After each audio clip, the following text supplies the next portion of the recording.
जनपद बहराइच जहां विकास की बातें कागजों में चमकती हैं, लेकिन जमीनी हकीकत में सच दम तोड़ता दिखाई देता है। भ्रष्टाचार अब कोई छिपी हुई बात नहीं रही। हर दिन हर हफ्ते कोई न कोई नई खबर सामने आती है, लेकिन सवाल ये है, क्या इन खबरों का असर किसी पर पड़ता भी है या फिर जिम्मेदार अधिकारी ऐसे अनजान बने बैठे हैं जैसे उन्हें कुछ पता ही ना हो। ताजा मामला है विकास नवाबगंज की ग्राम पंचायत मकनपुर का, जहां मानसाराम के खेत के पास तालाब खुदाई का कार्य दिखाया जा रहा है।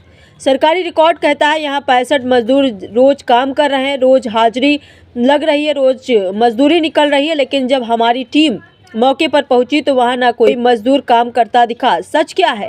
सच ये है कि काम पहले ही पूरा हो चुका है। तालाब की खुदाई है लेकिन भुगतान नया चल रहा है। यानी साफ शब्दों में कहें तो काम पैसा नया।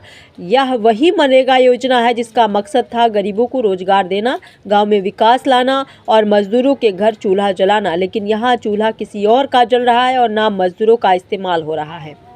सबसे हैरान करने वाली बात तब सामने आई जब इस संबंध में ग्राम पंचायत सचिव से सवाल पूछा गया। उनका जवाब क्या था? अगर लेबर नहीं है तो आप खबर लिख दीजिए।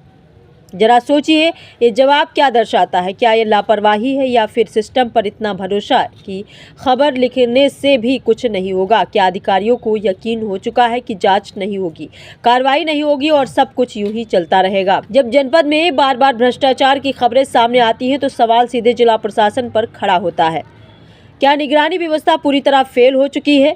क्या सरकारी पोर्टल पर दर्ज 65 मजदूर सिर्फ आंकड़े हैं या फिर किसी बड़े खेल का हिस्सा? अगर जमीन पर मजदूर नहीं तो हाजिरी कौन लगा रहा है? अगर काम पुराना है तो भुगतान नया क्यों?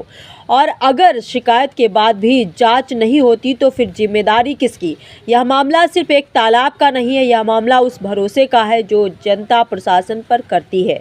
जनता जानना चाहती है, क्या इस मामले में निष्पक्ष जांच होगी? क्या दोषियों पर कार्रवाई होगी या फिर ये भी फाइलों में दबकर रह जाएगा? अब देखना यह है कि बहराइच प्रशासन इस मामले को गंभीरता से लेता है या फिर भ्रष्टाचार की ये कहानी एक और खबर बनकर रह जाएगी।